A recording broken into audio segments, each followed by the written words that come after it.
Today I learned that if you're in a canoe and it flips over in the water, you can safely wear it on your head because it's capsized. I I hate that joke so much. love it so much because that's Voyage.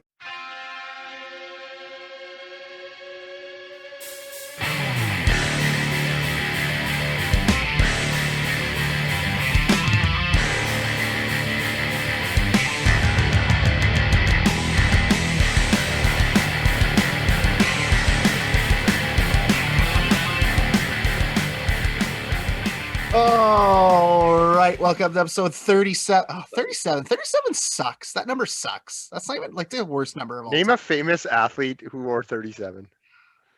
I mean, we're going through those numbers now, right? We're like anything once you even through the 40s, right? Like we have to get back to the 50s for things to come Sound back more around. important. All right. Anyways, this is episode 37 of Bros, Bumps, and Beers. I am Pat, the EST of Triple B Gagne. He is Matt Tooties Gagne, and the producer Jordan, the Jackhammer Schofield. Hey guys, happy Valentine's Day.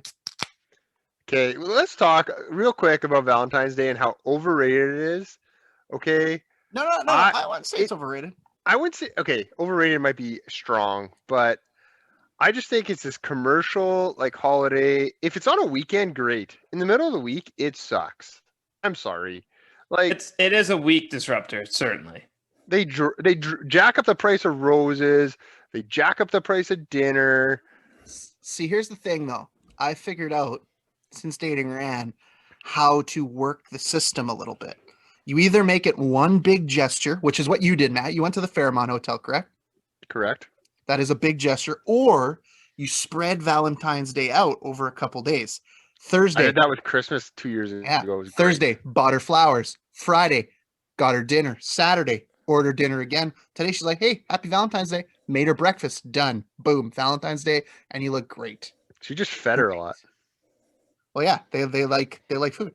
All right. Well, that's fucking ridiculous. Like that's a lot of work. Well, Jordan, even worse for you. Isn't your wife's birthday on Valentine's Day? It is actually the day before, but that is perfect for me Oh, she because kills two birds with one stone. I get to You tie piggyback. that up. You I piggyback. get to tie that up in a beautiful little bow, combo that bad boy up, and unload the barrels in one shot. So, in a perfect world, yeah, her birthday would be the day after Christmas, and I could just like unload the barrels again. But I've always felt bad Good for enough. people whose birthday is like right around Christmas. Like I your have birthday th- sucks. I have 3 significant family members, like, and I mean significant as in like close to me, like not extended family, all on the 22nd. All 3 of them on Okay. the same day, Well, Matt, that close to Christmas. to be fair, Matt, your birthday is bullshit. Oh, my birthday It's- sucks. My birthday it's sucks. right after New Year's, right after Christmas. And It's like, literally What's your always the birthday? first day I go back to work. Oh, is it? My mom's January 7th, so she's probably in the Yeah. same boat as you. Yeah. I'm January 5th. We go back on the Yeah. 4th or the 5th every year. That's tough. the That's worst part is I don't put Matt's birthday in my phone for some reason. So I'm always really surprised when it comes up. And I always panic buy a gift for him. It's just out of the clouds, eh? I love where my birthday is. Middle of July, that's perfect. Yeah, that's a good one. There's That's where my nothing kid is, anyone's too. doing around that time. It's just like Nope. the easiest thing to do to get people together. Usually or to people have a are good time. the most happy in July. I Yeah. feel like July is a happy month. I think summer birthdays are. I would, if I have the ability to aim my kids' landing zone of a birthday, it'll probably be in the summer. Only problem is they get gypped on parties Yeah. because the kids aren't Mhm. at school. As a high Okay. school teacher, you want your kid to be born, I would say April, May. Because they turn 18 right before they graduate. Yeah, but And- you're assuming I want to have big parties. Oh yeah, I hate I Jordan- hate birthday parties too. But Jordan, I've met you. You want big parties. I like big parties. I could give less of a shit if my kid has big parties. I see, that's using the old noggin. Yeah. Oh, Smaller parties, less money. I like also, Matt, Okay. before we continue, hi, how are you? Wave. Did you see the wave? Smile. it. I hate you. So, Jordan, I don't understand what you guys are talking. Yeah, this is dumb. I'm driving home from work on Friday. And No. You were pulling out a 7-Eleven because you would get chips for sure. Oh yeah, well, okay. To be fair, our friend with our hockey team, we're doing a chip draft, a chip bracket. Oh my Of God. We have chips you've boxes. had before. You don't need to eat them again. I know you don't Well, need you have new to taste them. chips. Gotta give him a fair shake. Gotta give him a fair Unbelievable. shake. But anyway, so I'm driving home and I feel this presence to my right, and you give kind of an eye check, and it's Matt in his truck with Janelle. They're driving to the Fairmont, and I see him. Hey, guy I see once a week and have seen for 30 years of my life. We drive. I look over at him a couple times. I can see his stupid smirk. Like he's like a little. I know that guy. Look at that guy next to me. I know him. So I go If home. you know somebody, just give them a wave, give them a flip them I the get home, bird, like. and do then something. Jordan, I get a text message from Matt. So did you know it was me? Because you didn't acknowledge me. You look petrified. You looked like Did you thought somebody was having road rage. You cut them off, and I was about to like cut you off back and like Oh. stop short in front of you. That's factually incorrect. Pat's, that is Pat's not. acting like the 7-Eleven was out of fucking Cool Ranch. Like he's just throwing a grumpy Well, face. Ranch, it was- great. That's a great chip, though. It's a Oh, great yeah. chip. It's one of the That's best. for sure in my top 5. Me too. and, Me too. But staying on that night, Matt, even after you looked like a complete loser, I went as second part of Valentine's Day and picked us up Timbits from Tim Hortons. That's like a tricky purchase. Okay. You just get So it sorted. No, but Timbits, they come in, you can get them in 10, Yeah. and then they jump up to 20 in a pack. Yeah, That's you get not a 20. You jump always up. Get 20. That You no, always have get you ever 20. had a Timbit? What's the logical midpoint? Like I can crush 5 Timbits no problem. Yes. Once you're- you get to about the 7 or 8 mark, I feel like Timbits really fill you up. Well, they're cake. Yeah. Well, no, they're So- donuts. They're donuts, but So donuts my are question, basically cake. because you two fellows are rather large in stature, Whoa, what are you saying? Ouch. That's unbelievable. that you're tall and you eat a lot. Oh, okay, fair enough. Okay, that's fine. How many Timbits could you eat consecutively, do you think? Are you asking me for my record or theoretically? Have you tried this before? I mean, I've done a 20 pack by myself, but like How long did that take? I mean, I wasn't in a rush. It was fun. Like I was just one was done, the next one went in. I gave that a chew, and we kept it moving. Yeah, I've for sure crushed. I've never tried to do 40, but I'm sure if you put a gun to my head, I could do it. Okay, so I think I might have told you guys about this, but the guys at work about the you definitely Centurion, has. I've heard this. the Centurion, they wanted me to do a Centurion of Timbits, but they'd bump it up to every 2 minutes. That would be next to impossible because that's a lot of dough. But I could easily crush 20. I bet you, gun to my head, put 50 in front of me, I could do it. I agree 50. with that. I think I could do a 40 pack. That's insane. I There's do. no Is way. that the next Yeah. jump? Is it 20 then It's 40? 10, Yeah, 20, 20, 40, 60. Yeah. Oh, okay, there's a yeah. So 60? then, I could do a 40. Yeah, I pack. I know this very well. I'm a big Timbit guy. Donuts are like donuts and pies are my favorite desserts. I had a blueberry cream cheese pie this weekend. 50 Timbits. 50. I think so. 40 for sure. I think 40. If I'm just talking a pack, I think with 20, it's 40 or 20 of any kind. Like you could assort them and I'll be fine. Yeah, With 40, I I'll would get definitely picky. not feel good after. I No, wouldn't with feel good 40, after. I'd get picky. With 40, I'd be like, okay, I only want like 10 honey cooler, 10 sour cream Oh, honey coo- glazed. too dense, honey. I'm cooler. sorry, you like that sour Too cream? dense?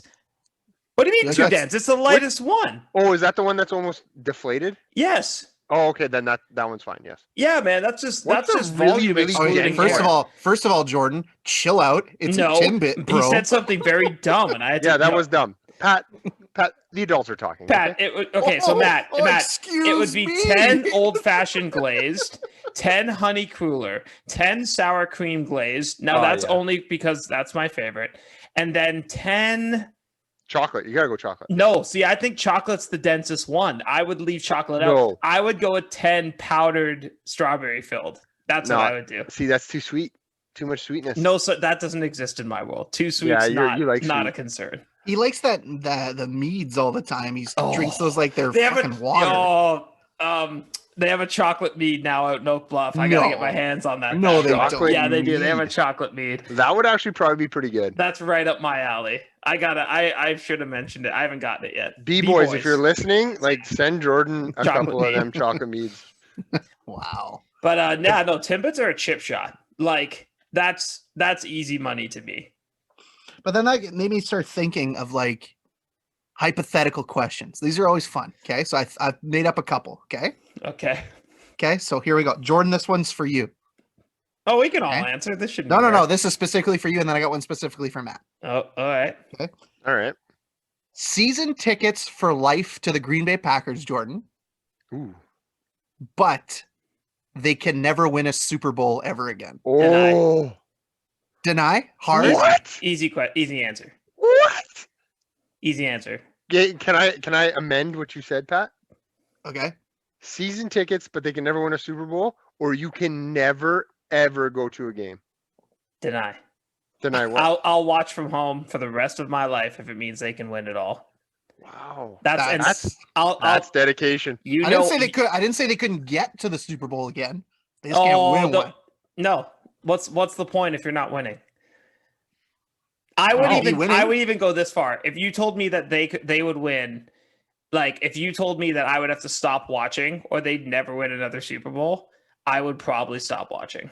Wow. That's insane. That's how bad. That's how totally much insane. it would matter to me. That I know how I'm much not the you reason who love does that shit, and that's incredible to me. Ohio State may have to ban me though, because the amount of care I would now put into Ohio State football would be alarming. I might just be standing outside the locker room throwing hundreds. That blows me. I would to not ever. That's insane. You're insane. No, I don't even have to blink. Okay, Matt. That's an easy answer. I saw it. Okay, Matt. I got one for you. Yeah. Winnipeg Jets question. Okay. Yeah. Same question. Should Blake Wheeler still be captain? No. Play one season with the Jets. Ooh. Or 10 years of season tickets. That's easy too. So I play 1 year. Do I ever get healthy, or do I play every game? You play every game. You're part of the team. You're on the ice. At his current skill level? I'd like to get healthy a couple times. You know what, Matt? You'd probably be better than some of the guys they have now. Okay, so I play a full season, or I get 10 years of season tickets? Yeah. That's easy. I play for sure. You're a fucking dummy. That's so insane. stupid. That's so I can go get season tickets after with all the money I made. I never said anything about getting paid. Why would they pay you? You're essentially a Make-A-Wish kid. They're just dragging you along. I'd still play. You get to go on the road with an NHL team for an entire season? No.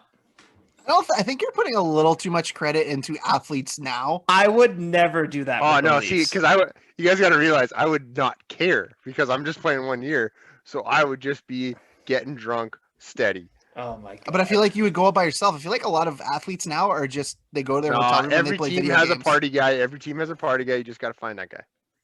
I think what's considered to be like the fun thing on the team has changed. I think a lot of like the younger athletes would rather like stay in and hang out and like play video games and shit like that. Well, that's the thing. Get season tickets though. Like, okay, so football season tickets is what, 9 games? 8 games a year with a playoff option. 8 games a year with the playoff option. Hockey, it's 41 games. That's a fucking commitment, man. Yeah. Who says you're gonna go? Who says you can't sell those tickets and make a profit? Like, Matt, he never said that. He never said that. Do you think about the question before you answer? I feel like you're just spitting out dumb shit. I see where Matt's coming from, but I would take the My dream as a kid was always to play in the NHL. You're asking me, hey, you can go play in the NHL, or you can go watch 10 years of NHL hockey. I've watched 10 years of NHL hockey already. If this question was flipped and Pat was like, Jordan, you can play a year for the Packers, 2 things. 1, I would actively cause them to lose every game. And 2, I would die. Like, I'd be running down there on one kickoff and I would just get like decapitated. Oh, Jordan, you're a former CIS athlete. You'd be fine. Dude, I got hurt before I even played a CIS down. I got a scholarship and then got told that my brain was essentially mashed potatoes, and that was about the end of that. And Finally, I still can't see straight. Finally, you admit to it. Well, it's true. That's the truth. I still can't see straight. What do you want from me? Going back to my question though, I honestly don't think that's a wrong answer. I got a question for you guys. So I'll tell you a precursing story too. I was out at the in-laws' place the other day, and the Mrs. In-law, if you will, was like, hey, Mrs. In-law was like, hey, so like jokingly, she was like, no phones at the table. Let's have a discussion. So all of us at the table put their phones down and no one says anything. No one says Classic. a fucking word. Classic. And I look around and I'm like, listen, I just put my phone down. This better be like the most riveting conversation of all time if I'm going to get called out for looking at The Athletic. And no one says anything. So I go, okay, let's do this. You have to fight Mike Tyson. You don't have a choice. You have to fight Mike Tyson. Oh, okay. So no choice. No choice. You have to fight Mike Tyson.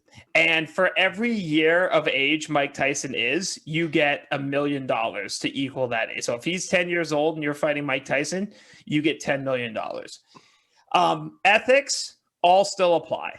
Okay, so all the ethics of fighting a certain age still apply, and all the ramifications. So if I punch a baby, exactly, there are ethical ramifications. However, there's no like, you don't have to dive deep into like, will the fight be approved? Like, I'm just talking like, you have to think about the social and ethical ramifications to get $1 million for every year you fight Mike Tyson.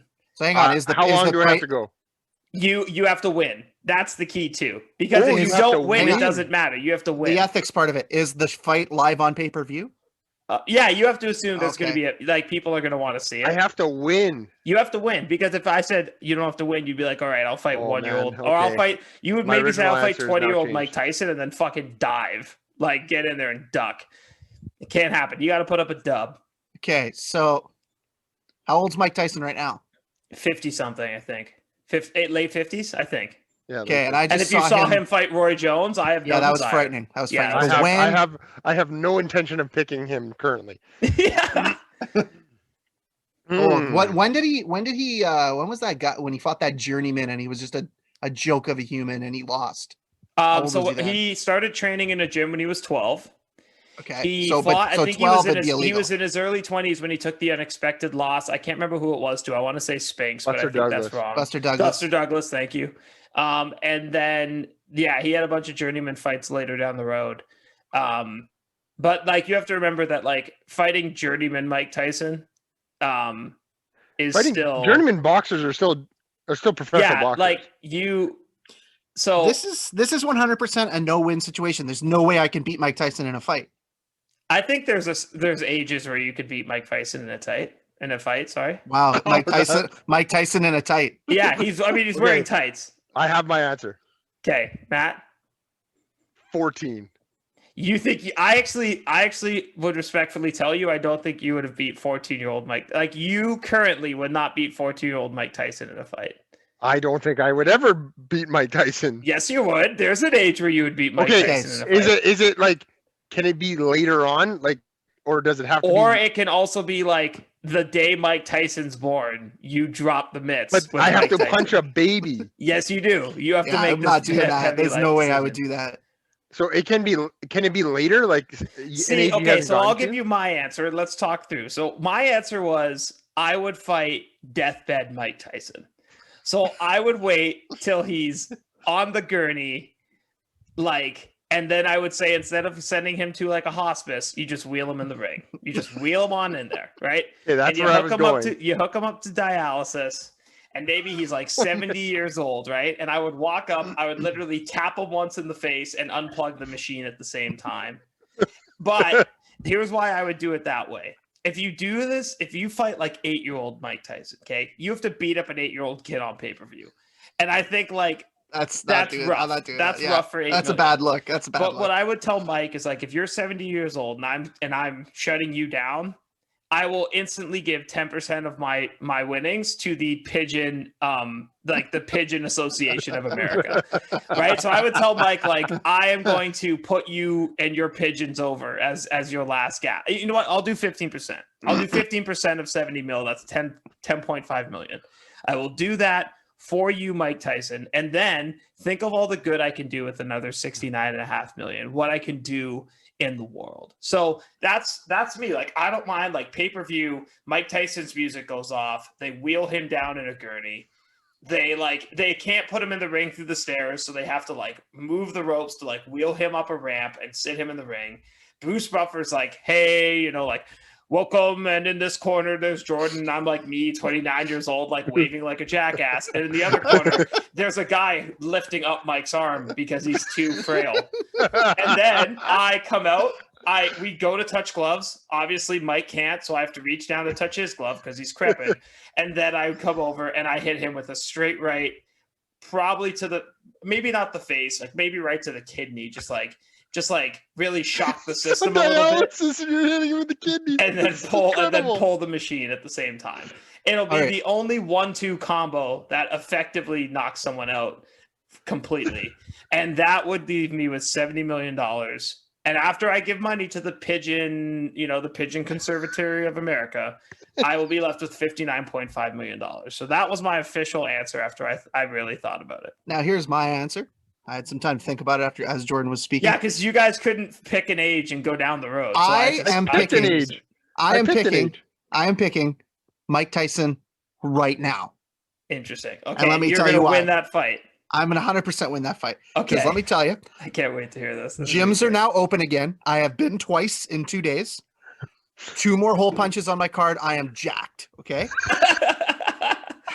I'm coming for Mike, and Mike would be scared because I wouldn't just fight him tomorrow. I would train. And let me tell you, I don't see it. I am sneaky fast for a little Don't fella. see it. You have I would- little hands. Yes, but little fists of fury. Little fists of fury. Oh I would my hit Mike God. so many times in the first couple rounds, and then I would just play possum for the rest of the time, frustrating him. And because he's an old man, at a certain point he'd get tired and either fall asleep or just quit. And that's fact. Now, you can't tell me that that's not fact. I think that's actually crazier than Matt thinking he'd beat up 14-year-old Mike Tyson.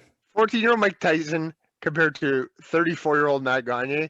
I'm pretty sure just on man strength alone. if I No, connect you're taking. one- I bet you're Reach, taking reach. that L. Matt would just stick the Matt, he jab, won the World reach all Heavyweight day. Championship, I think, at 19 or 20. So Yeah, but that's like if 6 This years is away. 14. 6 years That was away. 5 years later. Yeah. but this is 14-year-old Mike Tyson. Yeah, This but is this is- freak of This nature. is 34-year-old Matt Gagne with a long reach. That's also my point. I think 34-year-old Matt Gagne is also like, if this was 25-year-old Matt Gagne, maybe I'm thinking I'm in better about it. shape now than I was when I was 25. I'll tell you This that. is true. for This is free. true. This is true. I still think like Matt, even if Matt wins, he's making 14 million. Like that's I can retire on 14. yeah, but you're leaving Yeah, no 56 shit. million on the table. I love when people do that. There's people have no concept of money. They're like, man, if I won 10 million, I think I'd retire. No, you would 100% retire. $10 million? No, Some people don't even no. make $10 million in a lifetime, or $1 million in a lifetime. No, but then you got to realize like you're gonna get taxed and stuff.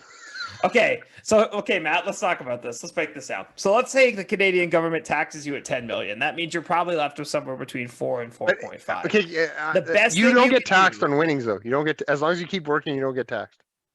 So how are you going to retire? I'm gonna retire after a year. I'm gonna work for a year and then retire. Okay, here's what you should do, and this is always very easy. You take that 10 million and you go buy a bunch of property with it. That's it. You take 10 million, you put 20% down payments, and you become a landlord, and you just watch that money grow, baby. So No, simple. you just put it in GameStop stock and you just go to the moon, baby. That's true, like Cameron Grimes. exactly to the moon. To the moon. So 5 million, let's say you buy 20% down, that's 100 grand. So with 5 million, you could buy 50 houses that are worth 500 grand each and rent those out. Imagine what you sell those for after 25, 30 years. You pay off the mortgage. Oh my God. That's like 30, 40 million dollars. Now, It's let the me tell you, easiest thing on the planet. I was going to say the exact same thing. Or as you Jordan, 'cause I'm outright good at that. buy. Hold on, Pat. Or you outright buy those houses and then You could, but then you don't have the liquid cash on hand. Like I'd rather have the money to like manipulate. Oh, I see what you're saying. No, wait, no. Because if you buy them outright, if you buy those, then you can only get 10. Because you buy them outright at 500 grand, that's your 5 million gone. Look, guys, no, this is a no. Yeah, so I get 10. Yeah, I but why keep would I get 5. 50? 50 No, houses. just hold on.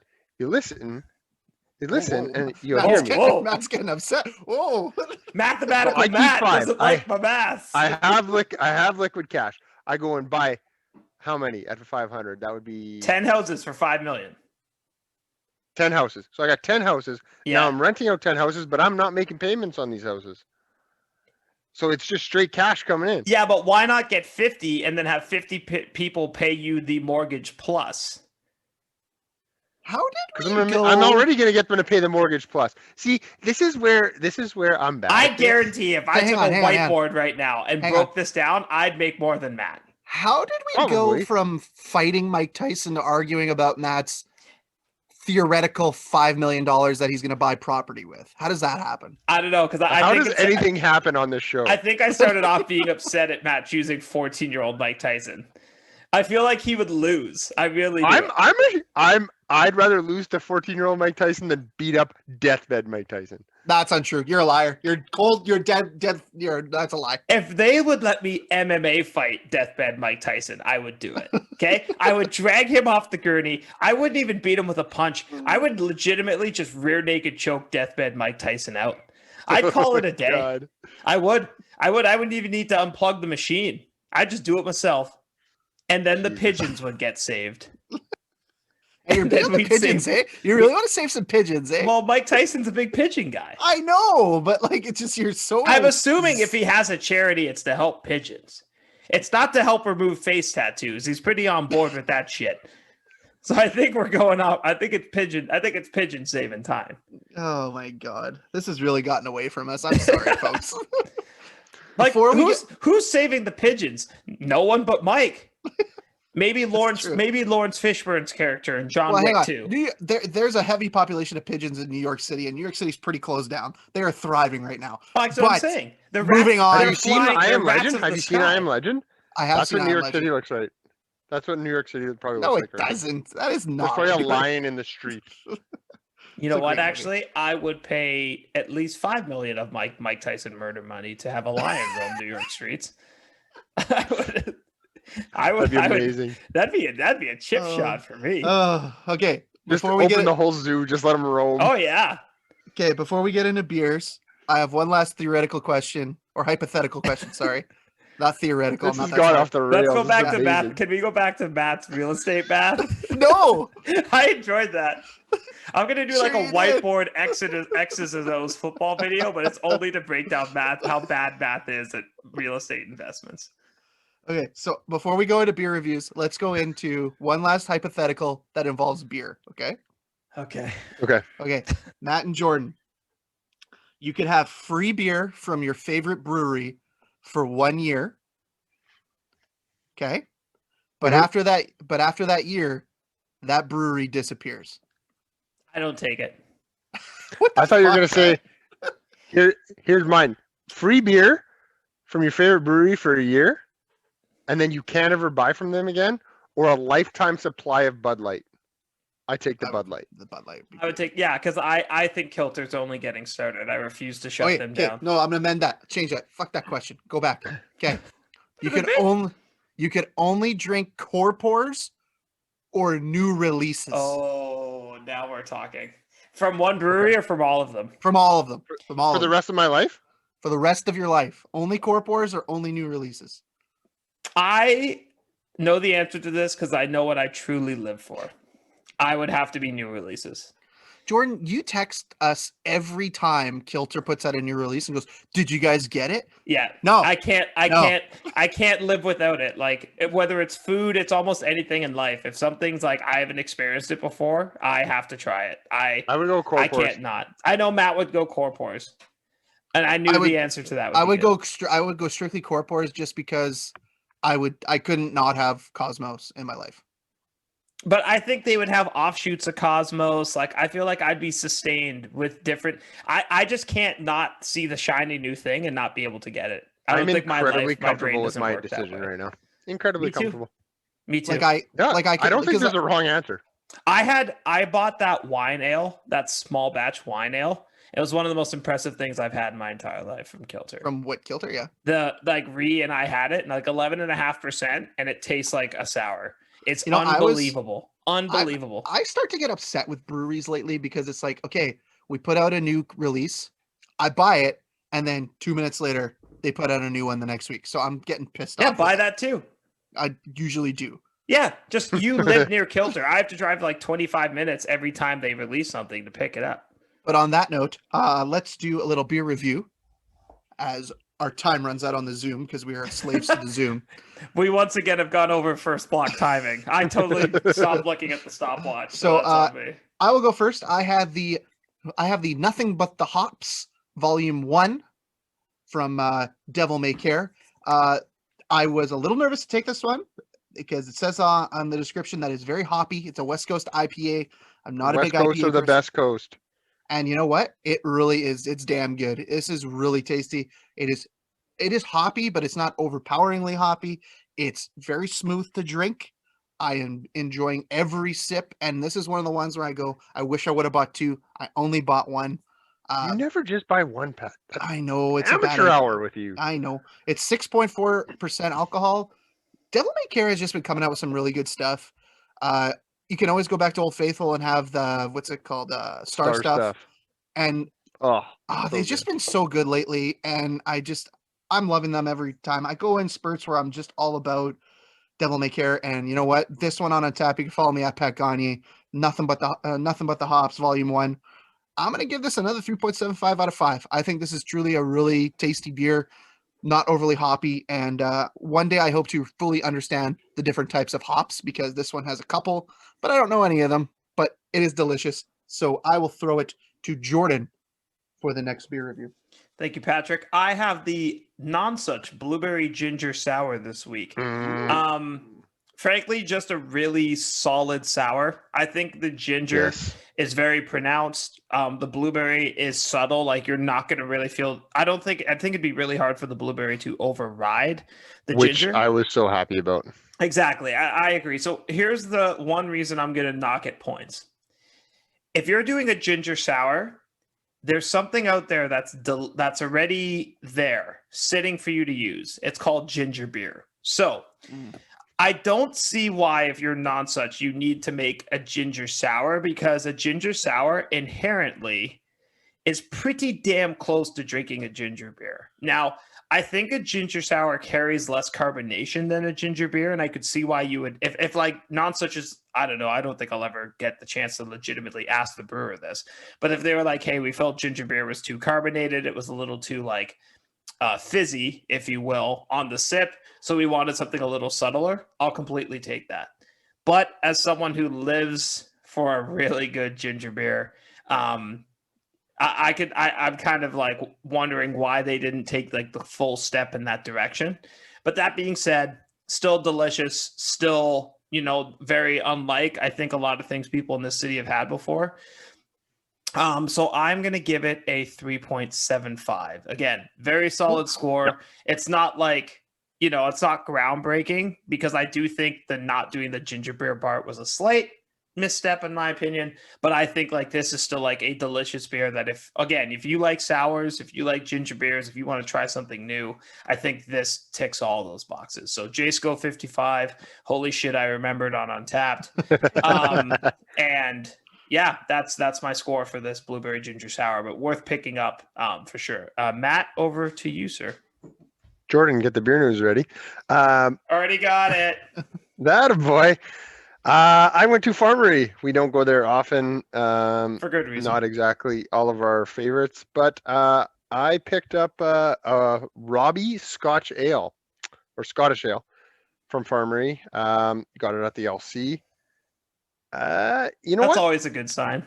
You know what? The LCs have been grabbing a lot. They're not bad. They're picking up more and more stuff nowadays. More and more stuff. They don't get the new release, a lot of the new releases, unless it's Barnhammer or One Great City.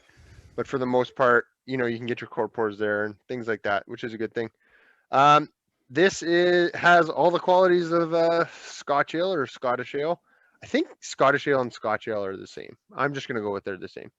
And it's malty. You get notes of caramel. This one's light. It's got a lighter body than other Scotch Ales I've had. You know what? I was expecting to absolutely hate it, and I don't hate it. I'm not going to go drink like 4 of them, but to have one here and there, it's good. It's the best thing I've had from Farmery yet. I'm going to say that.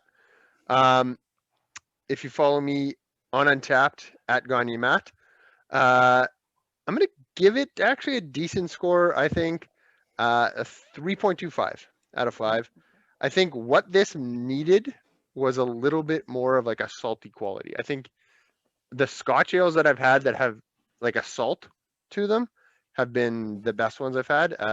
This could really benefit from that. I think it could up the grade a 0.25 if they had that. So yeah, 3.5. 25. All right, so 3.25. quick recap. I had the Nothing But the Hops Volume 1 from Devil May Care. I give it a 3.75 on Untapped. You can follow me at Pat Gagne. You can follow Jordan at JSco55. He had the Nonsuch Blueberry Ginger Sour. He gave it a 3.75 on Untapped as well. And that rounded us out with a entry from Farmery, the Robbie Scottish Ale. You could follow him on Untapped at Matt Gagne at Gagne Matt with 2 T's.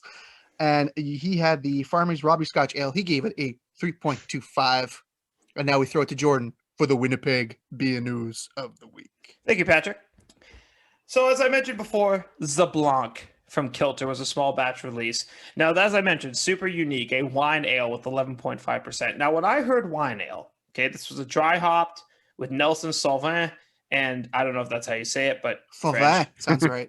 And boosted with Phantasm Power. Now, when I saw wine ale, I assumed that meant they were fermenting it like a wine. I don't think that's what happened. I don't know for sure though. What they got was this Phantasm is like a powder, I believe, that is derived from New Zealand Sauvignon or Blanc something. grape skins.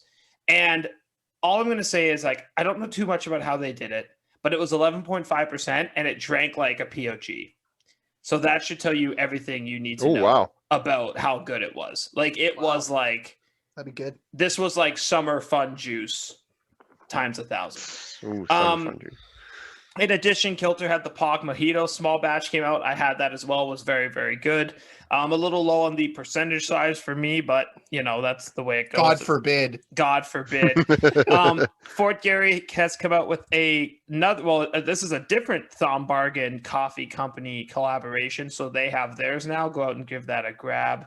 Low Life Barrel House came out with the Concord Grape Saison with Brett. Pat, tell us how it is because Matt and I won't be drinking that.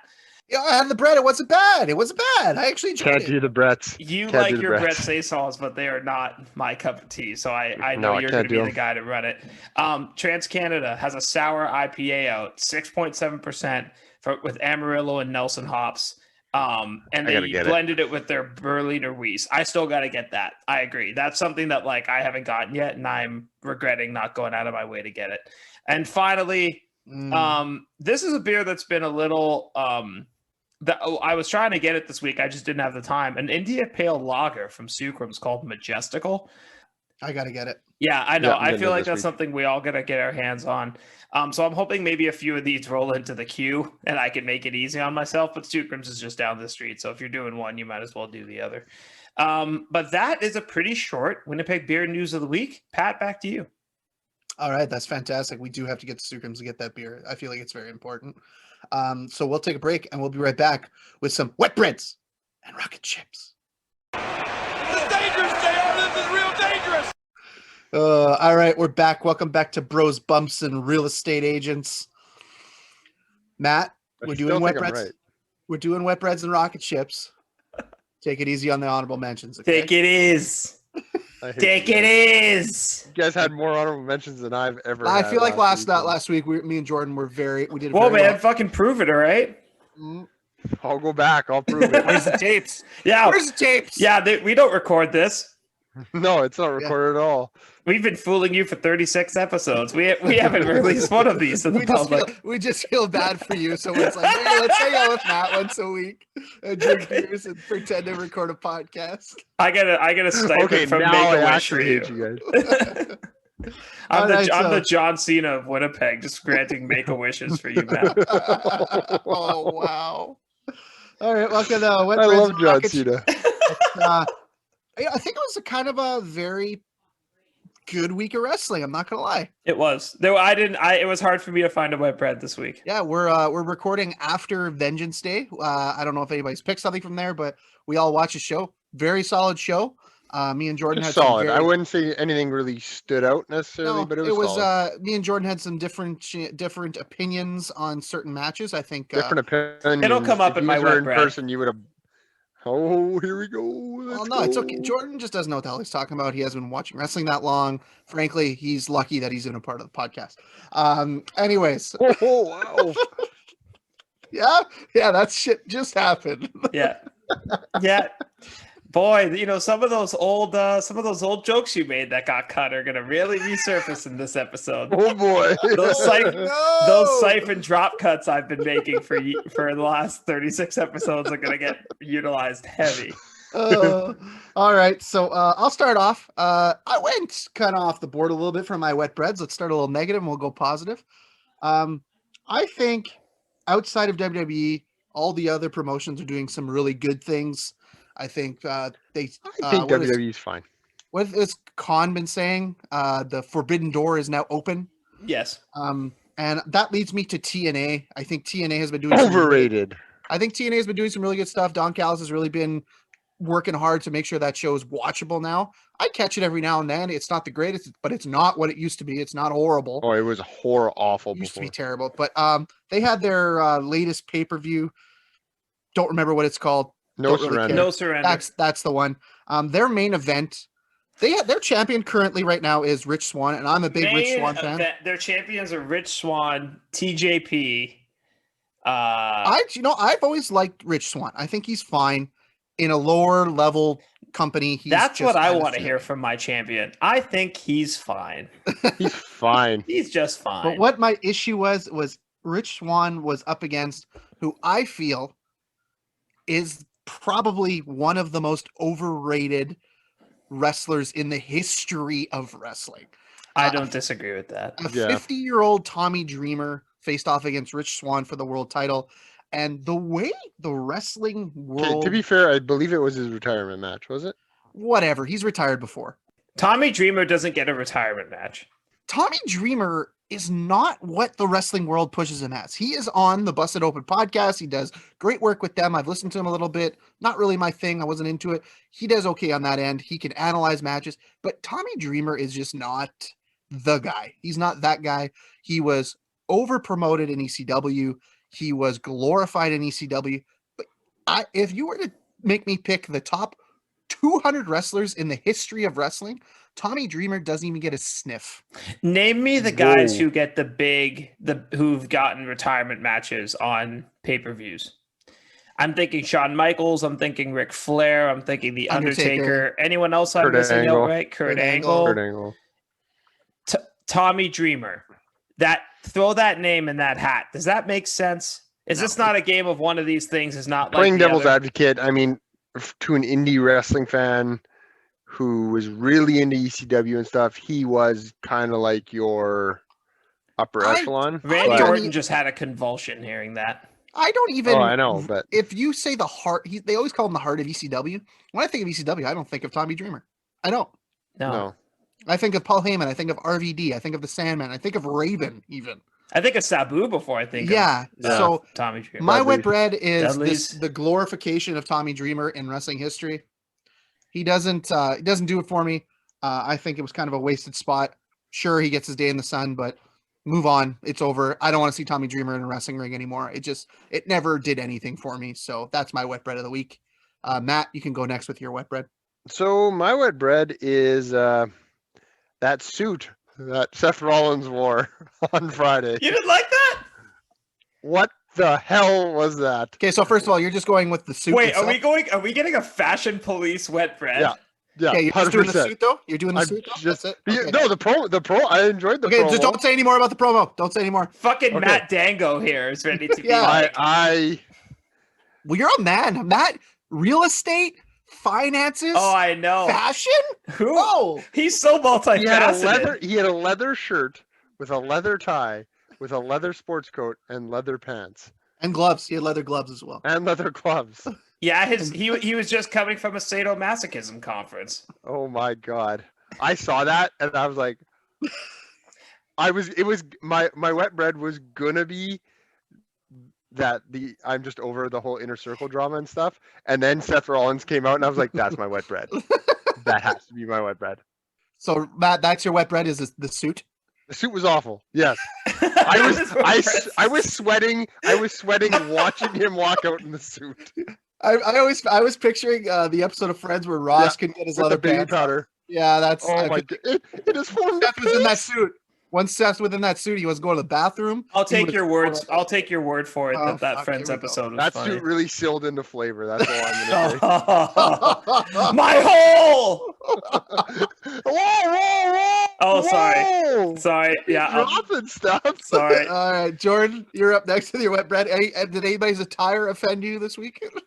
So my wet bread actually comes from NXT Vengeance tonight. Now this started off with Pat and I having a very spirited discussion about MSK, who is the essentially just the Young Bucks in NXT. No. They just do flippy shit for the sake of doing flippy shit. So, but my real issue is the NXT tag team booking. A few months ago, we talked about NXT leaving the men's division a little bare. I think it was Keith Lee was about to go up and we were like, hey, so it's a little thin. And what I liked was they really rebuilt it over time with allowing guys to get, some pushes. So Finn, Kyle O'Reilly taking a bigger role. And I feel like NXT has completely dropped the ball with their tag team division. First of all, they had to bring over some established stars from NXT UK. So the Grizzled Young Veterans, Imperium. And in my opinion, that's a 1-hour show.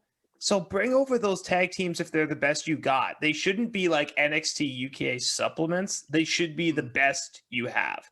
But if you look around, they're trying to throw together Ciampa and Thatcher. They're throwing together Drake Maverick and other guys. And it's clear that they needed teams to fill in. And they rushed, in my opinion, MSK. I don't know why I'm supposed to care about MSK. According to the show, they do flips and they watch wrestling with their fathers. So if that's the case, then all of us can be MSK because I can't flip. I can't flip. Yeah, not you. I can do a flip. And I had my dad walk by the room once. I just not going to land on my feet. I can do it. And my dad walked by the room once when wrestling was on. So I guess technically he was there for a minute. So I watched it with him. So I just think I'm not going to outwardly blame MSK for having a super corny gimmick and having no substance aside from doing flips. But I am going to blame NXT's booking for leaving the tag team division so empty for a while. And then suddenly it's almost like they were in the back and they were like, oh shit, we're supposed to do the Dusty Rhodes Classic because they were so busy focusing on all the singles competition and Pat McAfee coming back that they forgot the tag team division legitimately exists for the last 2 months. So that's my wet bread. I thought their booking of it was poor and it lacked a lot of foresight. Terrible wet bread. Anyways, I'm fucking moving right. on. I'm right. We're going to go to our rocket ships. I will lead things off. Matt referenced it earlier. Seth Rollins came back in a leather suit, but I think if you listen to what he said and how he was presented, all the wrestlers came out to the ring. The promo was fantastic. And he came out and he was explaining that he was sweating while explaining. the great leader of SmackDown Live. You remember how he left, how he sacrificed himself during the Survivor Series match, which was hilarious because I didn't get how he sacrificed himself and what that did for the group at all. He said nobody respects him. That's the point. He freaked out. He did a really good self-reflection in his promo, referenced Becky Lynch. He's a new father, and then came out. People bash the Messiah gimmick that he's pushing right now. I like it. I enjoy it. I think it's something different. I think it's good too.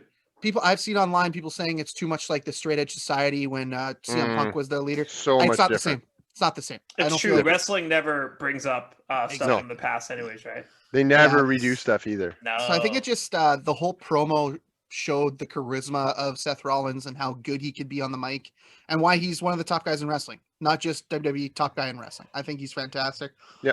So I'm looking forward to where that goes. I think we can get a little Cesaro him feud to lead things off. Give me that all day. So I think that's great. I think Cesaro needs to get used, and I think him and Seth Rollins would have a absolute banger of a feud, and I would pay money to see that. So is it possible that Daniel Bryan and Cesaro will just become guys that put guys over for the rest of their life, and I'll be okay with that? I think Cesaro runs the Performance Center in a few years, so I think that's I think he'll be the head trainer, and I think that'll be the best thing for them, and you'll see some of the best workers you've ever seen come out of there. But yeah, that's my rocket ship of the week. Seth Rollins in a leather suit, the Messiah gimmick, and a great promo by him on his return. So Matt, I'll lead it to you with your rocket ship. Did anybody have a really nice suit that you enjoyed? No. I'm gonna do two. One is just because I thought it was hilarious, and I feel like Christ's sake. You're gonna see this coming. I feel like we have to acknowledge it because it was so funny. Nia Jax yelling "my hole" when she did a leg drop was incredible, and the fact that WWE has now censored it on their YouTube. Well, the best part is amazing. like, which hole was she referencing? I don't know, but that just fill in the blank. Who cares? It was terrible. It was so funny. It was terribly funny. Like, it was so good. But my actual rocket ship of the week, Big E and Apollo Crews. When Apollo Crews came out at first to feud with Big E, I was like, I'm over Apollo Crews. And then they had a couple good matches. And then they had this stare down on Friday. I really thought SmackDown was awesome on Friday. They had this stare down on Friday where Big E positions the mic and they're jaw jacking back and forth, and he tells him, go back to catering. And I was like, oh my God, this is phenomenal stuff. Like, this is, if you listen to the New Day's podcast, New Day Pod. the New Day Pod, this is Big E being Big E. Yeah. Like, he is being himself out there, and I love it. I think Make love to that can, Jordan. I was. I think Big E has star potential just as Big E. Yeah. As the man. He's so likable. He's just so likable when he's on screen. He's charismatic. He's a good worker. He has intangibles, and just like he just made something so simple. Go back to catering. I was like, this is, you could just feel tension, even though you can tell those guys are buddies. Yeah. Like, it was just awesome. It was awesome. So that's it. All right, Jordan, finished out with your rocket ship. The Young Bucks, did they do something that you enjoyed? No, the Young Bucks, or at least AEW MSK, it's not them this week. So I'm going to have to pick between two main events. The AEW main event was fucking chaos, and I loved every second of it. Train wreck. It was an absolute shit show. Kenta was running around all over the place. And then, you know what? I'm actually going to say this. I'm going to go with tonight's main event. NXT Vengeance main event. Everything from the opening bell. Jordan, we already did the wet breads. To the close of the show. First of all, I thought it was good. No, there wasn't 35 flips in the first minute, so Pat didn't understand the psychology of it. He was very confused. He's like, wait, why aren't people flipping? Why aren't we doing stupid hand signals? So you're out there, you got Pete and Finn putting on a show. And I loved about the match was they kept it nice and tidy, some solid mat wrestling to build up the story of what they're attacking. And then they ramped the match up to like 12. The switch. And it just became a bullet train to the end. In addition to that, the post-match shenanigans I have been waiting a long time for. Exciting. I'm happy to see Adam Cole return to being full heel Adam Cole, which is where we need Adam Cole at all times. Oh, yeah. Hang on. Baby. Continue. I'm happy to see Kyle O'Reilly getting his break push. I think he's actually going to do really well with it. I think that guy's going to be a wagon. Canadian. Yep, from Surrey, BC. Love to see it. And then, of course, I think Finn is destined to go visit someone named Karrion Kross very soon, and that makes me happy as well. Do it. And that's not even to shout out that Imperium had another vignette this week that alluded to Volta once again, potentially coming overseas. So NXT is full speed. They just gotta get that belt off of Walter. Get it off of him. If he drops the belt to Dragunov, I will actually be over the moon because I know what that means. It's one of those things when whoever drops the belt to is a made man. Exactly. And I hope I can't. Guys have the belt for 2 years. You know what I think would be super interesting if they want to push NXT UK? Have them drop it to Finn and send Finn over to, like, if they really want to unload the barrels and put NXT UK on like a legit, because it's only an hour, right? If you want to push that out to a 2-hour show, and Finn will go. I feel like Finn would go back and do that in a heartbeat. I personally don't think they're going to put that to a 2-hour show. I think an hour, you keep it tight. It's just they can. Yeah. It's a taping thing, right? They tape as many as they can. Yeah, I don't know. I guess a part of me would like love to see Finn. Like, I think that's what you'll see is you'll see like Dunn or one of those guys go back. But yeah, that's my rocket ship of the week was everything from that NXT match was a change of pace, but a really good one. And the post-match shenanigans, the swerve was very swervy, and I enjoyed it very much. All right. So, yeah, good way to keep it tight, guys. No honorable mentions. One bad suit and a couple bad takes from Jordan, and we'll be And my right hole. back. We'll be right back with our first retro review, I feel like in a while. So Yeah. stay tuned for that. Oh, Michael, this is going to be fun to watch. All right, we're back, ladies and gentlemen. New and improved retro review. Why new and improved? We had a discussion, and Jordan finally did his job as the producer What the fuck? Yeah, fuck you. and gave us some free. You know what, Jordan? I will say some solid feedback on our retro reviews. Listen, I do stuff here. Yeah, we found I do things. they were getting a little long, and the reason they were getting a little long is because we went through every match on the card, the specific card we were doing, and some of them, Matt, were bad.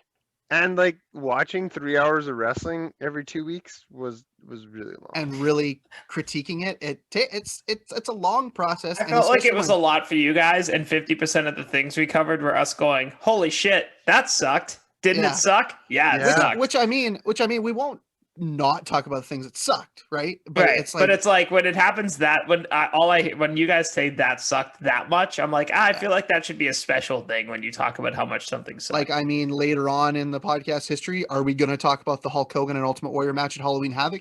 Yes, but we're not going to talk about the whole Halloween Havoc pay-per-view because that's like 3.5 hours. Pat made a bastardized version of a rating system. That's how many crappy matches he was. I was trying to There was a entertain show- myself. There was a show where Pat entered the ratings upside down. Like we Let's did never do Stranger that again. Things retro reviews. Yeah, so what we're going to do today is we're going to do this for the first time.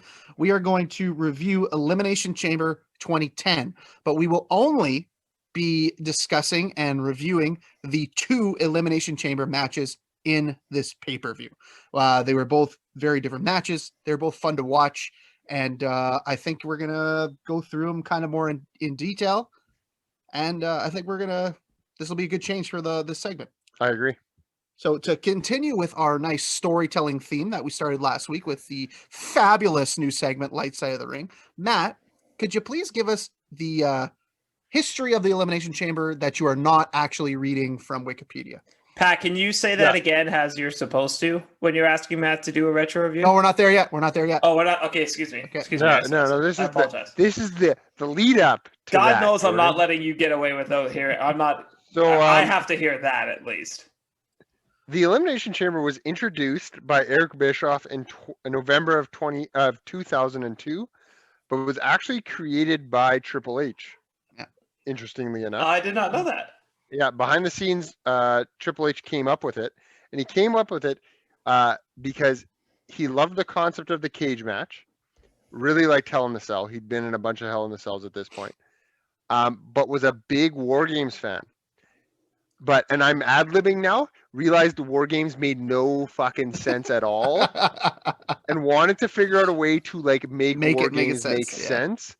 So he was like, hey, what if we do like kind of like Royal Rumble style where they come in intervals and you can eliminate people. Yeah. And actually the Elimination Chamber is like War Games that make sense. I'm That's glad the way he still does on NXT though War Games that doesn't make sense. Yes. But you know 100%. what the best part about the Elimination Chamber, the history that WWE pushes, is that it's a match created by Eric Bischoff. And I just find like if you were to say, oh, Triple H made this up because he loved this, loved that, it's just Eric Bischoff making it up makes it that much more of a badass, I think. Yeah.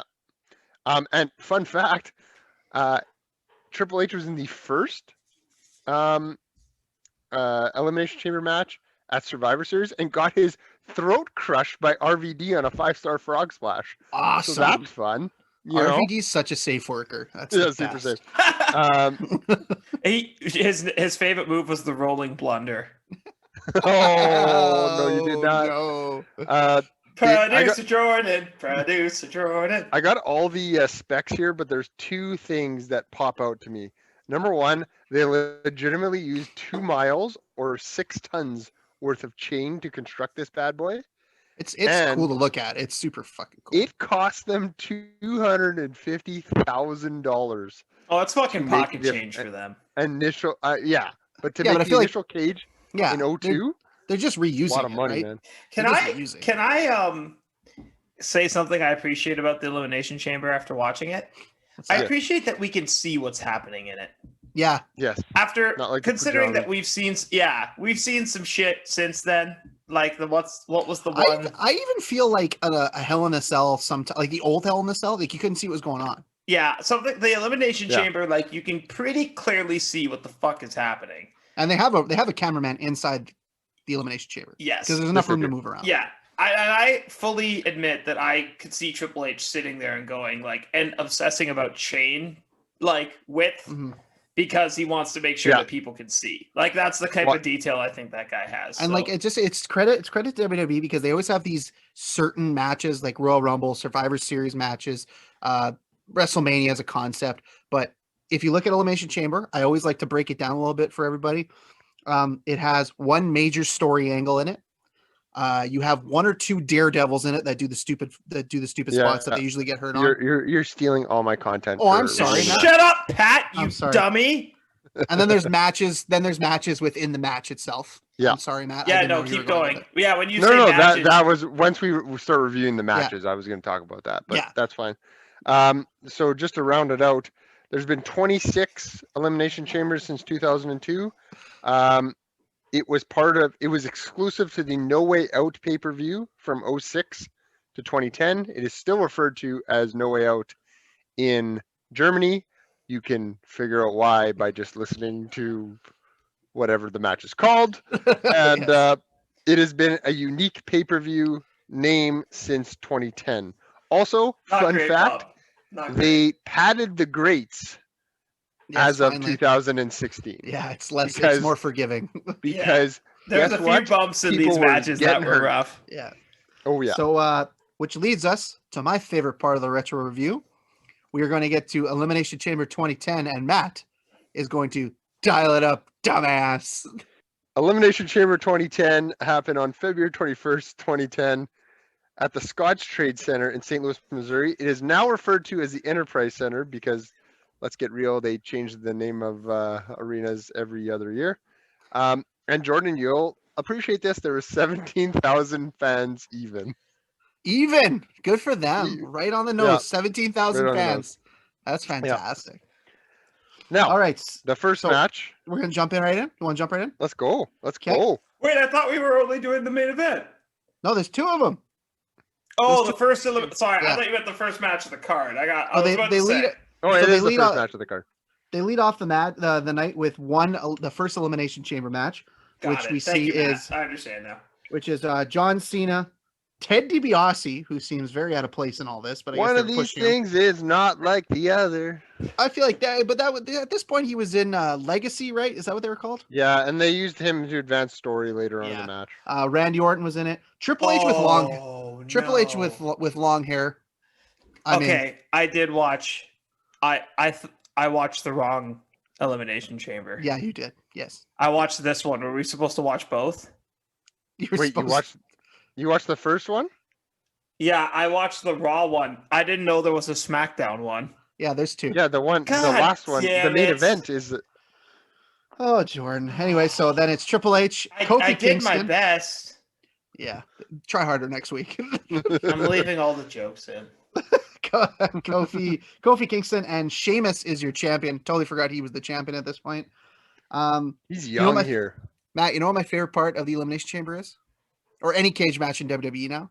When the cage lowers, that music, Oh, they yeah. use the anticipation music. I thought you were gonna say the overhead shot. That's my favorite shot. in That's super wrestling. cool too. Yeah. Yeah. Yeah. Okay, before we get into the actual match itself, can I just ask what we thought of Matt Stryker as a commentator? Because myself personally, I thought he had a cool voice, but he said the dumbest shit you will ever hear. I feel like he was supposed to have that kind of teacher vibe to him, right? He had a dumb But- vibe to him. Yeah, but he just sounded dumb, and he just I don't know. I didn't care for him. I felt like he was always trying to over-explain wrestling to wrestling fans.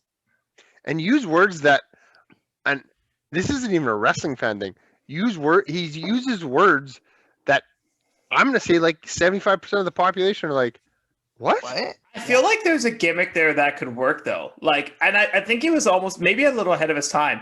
The heel announcer who mansplains wrestling. I think there's something there for that. Yeah, I would say so. But Mike I don't Tenay think as a sorta did that, regular but- announcer, like that for me, you know how AEW commonly has like the guest announcer? Yeah. Like I think if Don Callis in his current role came on and was like, here, you plebs, let me explain to you what's really happening. Yes. That would work. But like if Matt Striker's doing that fucking match in, match out, I think that's gonna wear pretty thin on the general watching public. Yeah. So then Matt got hearts in his eyes when John Cena's music hit. God, do you get excited when you Okay. you just love John Cena? I'd like to announce my first note. Looking back, how corny is John Cena? Like in retrospect, John Cena sold a shit ton of merch to a shit ton of kids. fucking Who's more corny. corny though? Who's more corny, Hulk Hogan or John Cena? Hulk Hogan. It's Spider-Man meme. They're both just pointing at each other. But they are the same. fucking Yeah, person. that's true. Yeah, I would say so. Yeah, John Cena's in there. The two guys are looking at him. He's pounding his chest. He's like, oh. He's literally a can of corn. Like he like if you took a can of corn and he gave people the attitude adjustment, that would be John Cena. So yeah, and then Randy Orton comes out. Wrong. Randy Orton. Matt is so upset. I can't Matt's believe so you're not upset. giving him a chance So to talk upset. about that. So upset. Randy Orton comes out, who looks like he hasn't aged a day in about 20 years. Yes, he has. He has hair now. How are we sure. skipping the Kofi Kingston gets his head put in the? We're not done yet. Oh. We're just We're just in the entrances, damn it! You didn't even Oh, I watch thought we were this talking shit. about people get entered into the match. Oh my god. Triple H comes out with long hair, which we all missed. Thank God. Sheamus is the champion here. I feel like Sheamus is a very polarizing talent in WWE history. Sheamus is a fine wine. Sheamus is so much better now. Well, I'm shocked at where he is now. I figured that guy would have stayed at the top for a lot longer. You know what it is? You I know what? like where he is. I like where he is now, but I think Sheamus is an all-time great transitional champion. Yeah, You give I it to could agree him. with that. Like he's a heel. He takes it off one baby face, keeps it for a month or two, then passes it off. I to mean, he another was in the babyface. match with the greatest transitional champion of all time, just Triple H. I don't agree with you at all there. I think He Triple started H- as a no. transitional champion and he progressed to a main Yeah, player. yeah. I think After I'm he not married saying the he boss's wasn't a main daughter. player, but I'm saying like for a guy you could just give it to at any point in time and it be considered like legit every time. Yeah. Triple H is But, the guy. yeah. And I mean, like once we get He's to the Randy grand, Savage. he is. That is. Oh my God, Yes, Matt! he I never is. thought of that. No, but that is makes sense. fantastic. That's exactly who he is. Yeah, that's yeah. 100% who he is. He's Randy Savage. Matt, holy shit, Well done, Matt. that's amazing. I That's mean, yeah. I've never told you that I'm pretty before. Never sure heard Matt that before. said that before, Pat. Oh, Matt I've said never heard to that. me before. I've never heard that, Matt. That's the best take you've ever said on this show. We're 37 episodes in. That's the best thing you ever said. Matt, come up with all your old takes and just say them again. I Because know. I guarantee Apparently you they're all said that. brilliant now. I Like, what the hell? shrugged because I was like, yeah, you're right, Matt. You've told me that before, and you are still correct. Yep. Thank you. To the match, back to the match itself. I think this is a really good transition from Royal Rumble to WrestleMania to put in the middle, because you're coming off the high of Royal Rumble, which at its concept, there's a clock, entrants come in, you get that countdown, Yeah. and then Elimination Chamber. It's like, okay, not a Royal Rumble. We have people that are going to come into the match. You get to count down, but then it's just carnage and pain with the cell itself. So I think if Triple H made that up, kudos to Triple H. Yeah. Randy Savage, wannabe, but he's a great mind in wrestling, honest to God. So I have 3 things to ask you guys Wow. about this match. Mhm. Number 1, is there a better paced match in wrestling than an Elimination Chamber? I think Gimmick I think match. it's- Sorry, gimmick match. I think it's I think you're right. I think it's with the 5 time minutes now, is like yeah. the perfect interval. Yeah. Perfect interval. That's my first question. Second question, is Randy Orton's power slam better than Gold Dust's?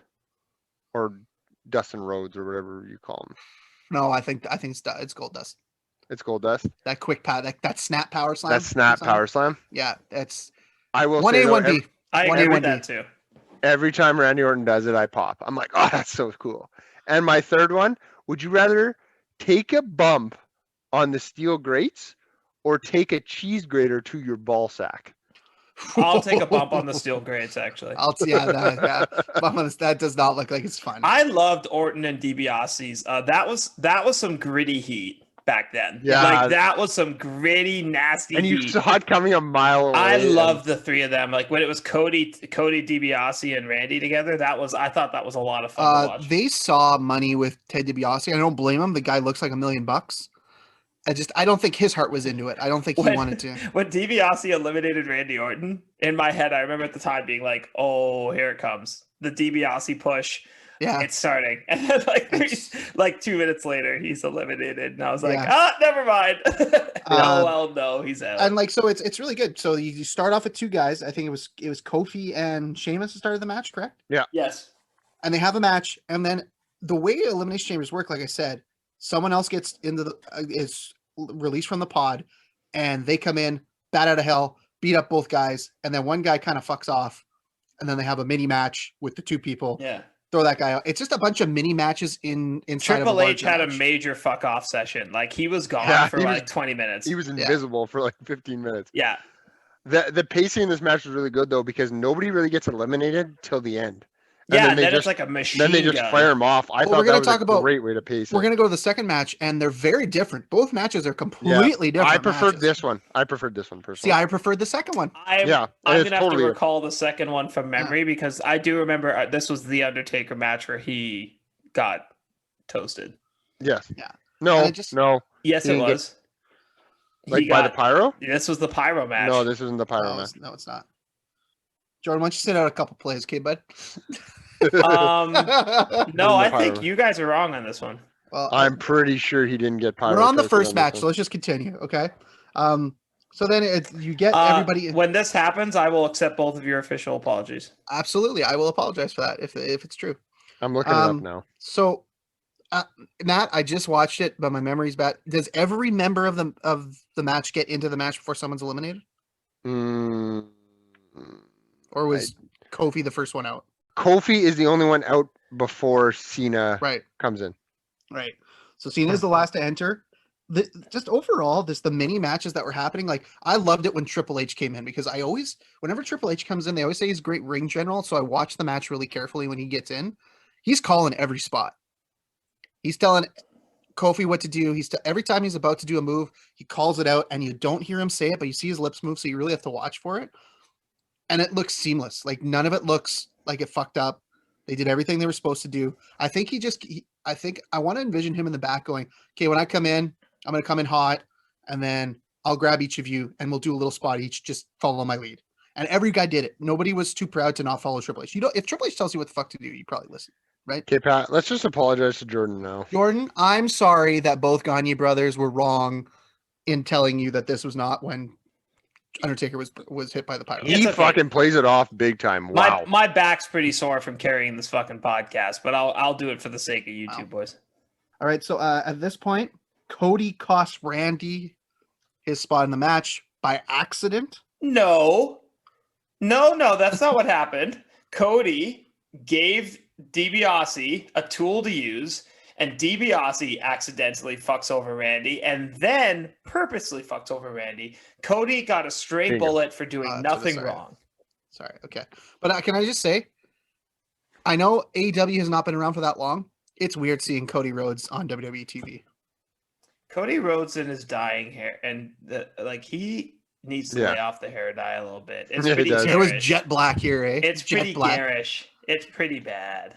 Yeah. So, where are we now? Because I was looking stuff up. So now everyone's out, and it's just Cena in there with Triple H.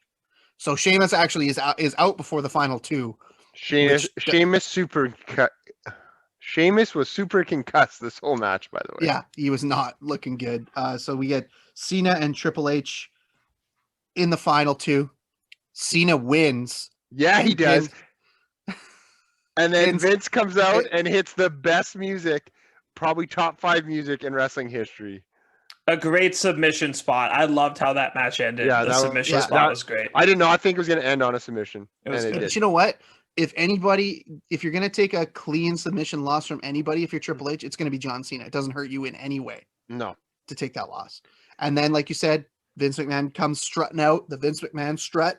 And then he hits. I walk along. Yeah. Oh, let's go. Batista comes out. You're hyped because that music is sick. And Batista looks monstrous. At this point, Yes. Vince is heavy, puts him in against John Cena and says, you gotta defend your title right fucking now.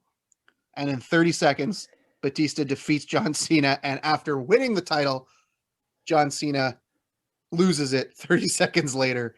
And we get Batista as your world champion at the end of this match. It was great. Can I make a minor correction? Did you guys say Kofi Kingston went out before John Cena?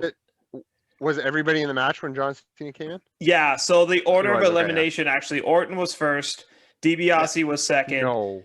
Yeah, Orton was Yeah. first, DiBiase was second, Kingston was third, Then Sheamus. Sheamus was fourth, Triple H was fifth. Sheamus Did you guys watch it? I was more focused on the second one. I really enjoyed this. Kingston did his disappearing act late in the match as opposed to Triple Well, H. after he got his face early. shoved through an opening and Boston Crab. Yeah, that was gnarly. gruesome. It was visually gruesome, but the whole setup of it was really clunky. That was the most clunkiest part of the match. I don't think there's a clean way to shove a guy's head through the elimination chamber. But his head fit through like super easy. But it feels like Kofi was like, I don't know, man. I don't know if my head's gonna fit. And then they're like, fuck, man, your head's tiny. Get your shit through. Your head's going through. I could see a spot where they like it would be interesting if they throw him like into the thing and his head just sticks. I think that I don't know. That's so. Does the post-match shenanigans hurt the match? For what it was storyline, right? I personally didn't think this was a very good chamber match to begin with, so I don't think it hurt it. I think it just kind of just even keeled it out. What did you give it? Meltzer gave it 3.5. What did you give it? I gave it 2.3 out of 5. Okay. I wasn't super impressed with it, but it was fun. It was still watched it, but Jordan's calling us out. Did you guys even watch it? It wasn't memorable to me, so I didn't really pay attention to the finer details. You watched it, Jordan. What did you give it?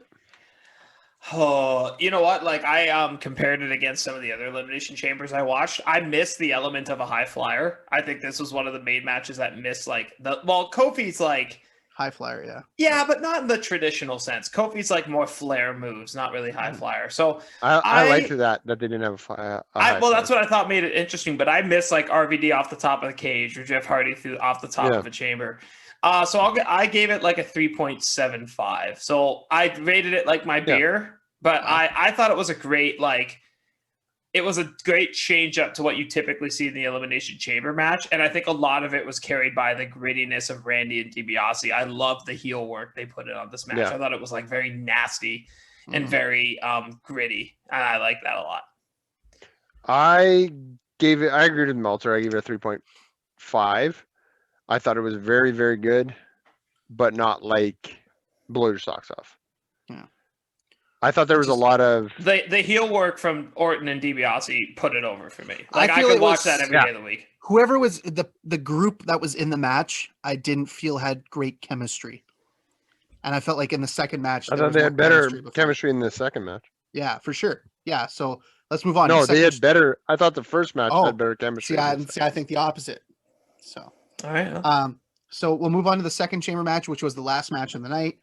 This is for the big gold belt, the world heavyweight title, one of my favorite belts of all time.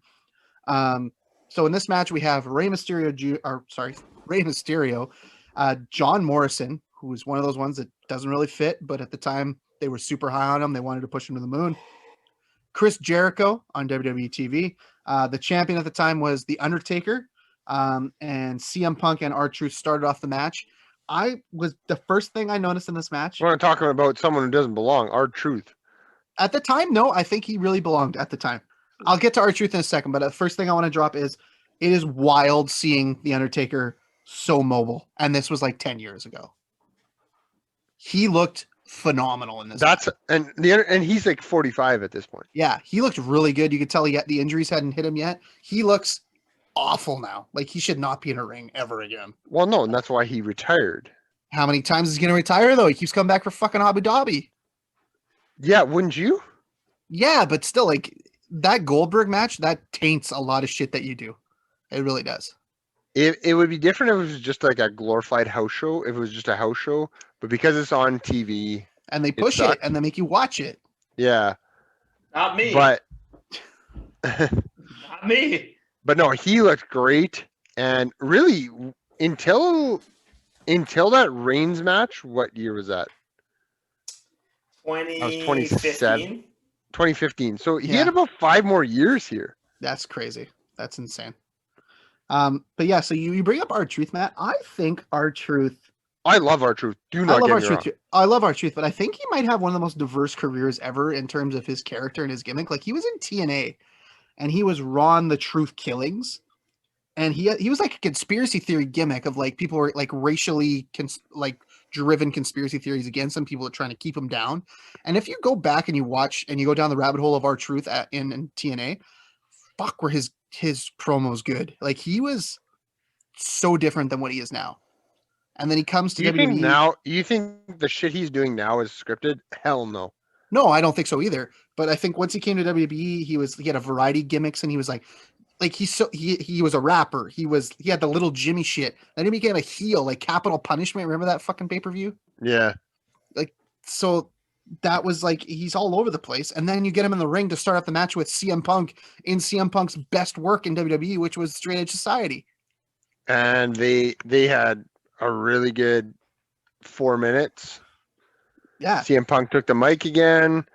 Well, CM Punk eliminated R-Truth. That's why it was so different. Yeah. He eliminated R-Truth before anybody else got in the match. Grabbed the mic, was doing a promo. This was not a multi-man match. This was all one-on-ones until the end.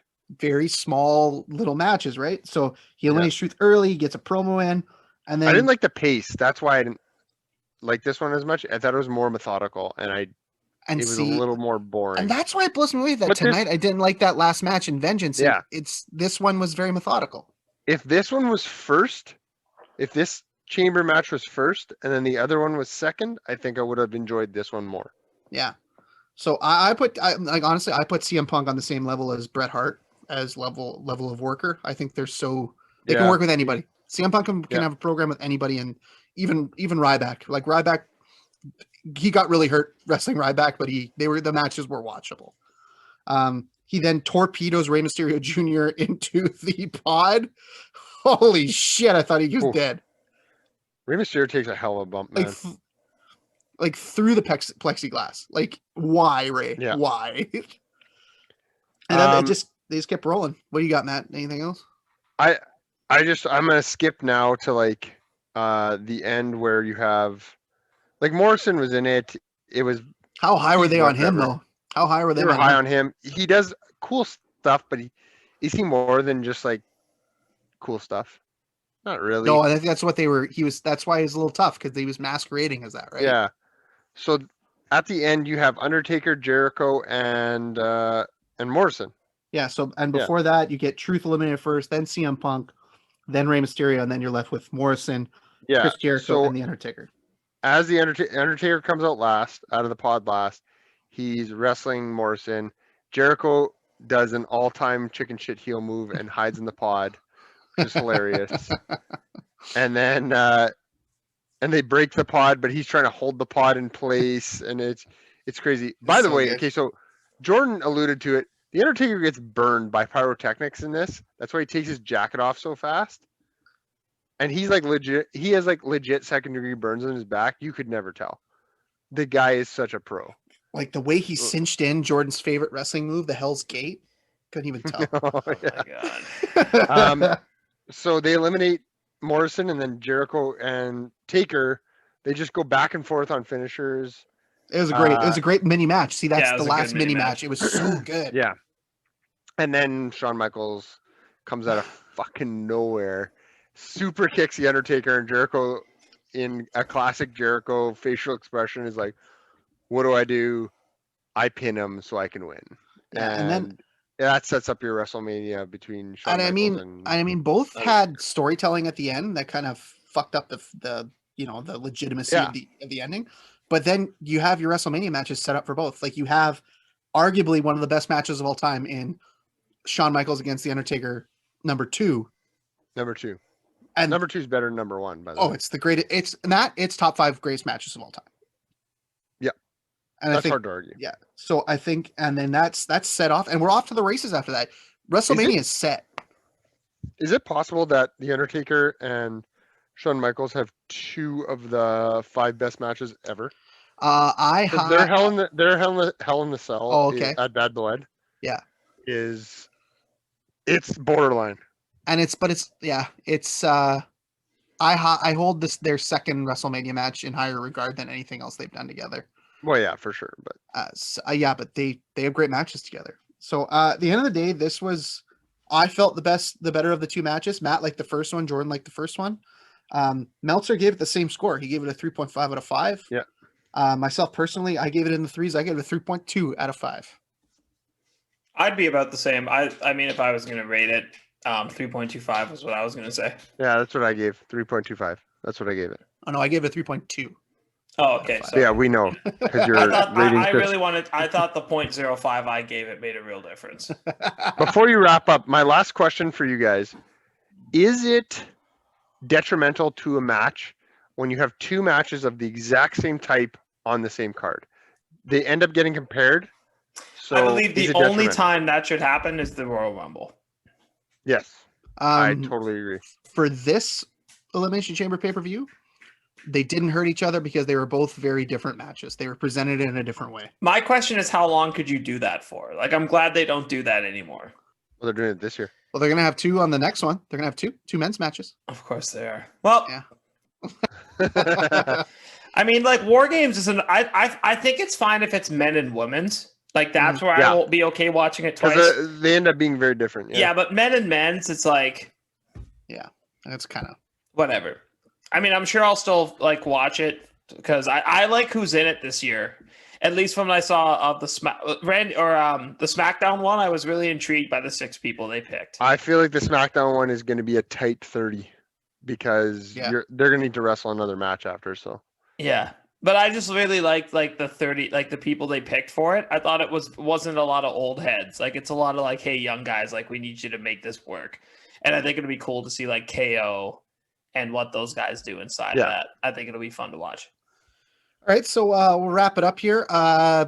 Cheers, sip, or chug. I'm gonna cheers this. I think they're both really good, and I think they deserve kind of. Cheers is good, Jordan. I know. Sip I'm is thinking if we're talking just those 2 matches, I'll cheers it too. I'll cheers it too. I looked at the rest of the card. It's probably a sip as a card, but that's where I was like, if you're just watching the 2 elimination chambers like I did, it's for sure cheers. You can't give this match I a would bad personally grade. say if you have the WWE Network, I think it's worth going to watch. I think it's a really solid card. I remember watching the whole thing. I so- don't think there's not a lot of bad elimination chambers. No, because the 2 chamber matches that they usually have are so long. They keep it really tight in the middle, and it's kind of like the Rumble. Yeah, exactly. Yeah, the Rumble this year was really, really well done as an event. Yeah, I can't believe we have to wait another year for that. So we got the Rumble coming up. We got the Mania coming up. Mania's good. We're excited for Mania. And hopefully we can get together and watch it. Yeah. So we'll leave it there. Once again, you can follow us all on Untapped at Pat Gagne, at Gagne Matt with 2 T's, at JSco55. Follow us on Twitter, on Instagram. Subscribe to our YouTube page. We're putting some good stuff out on there. Really enjoying it. You're going to drink local. You're going to support local. And you're going to be back next week for another episode of Bros, Bumps, and Beers.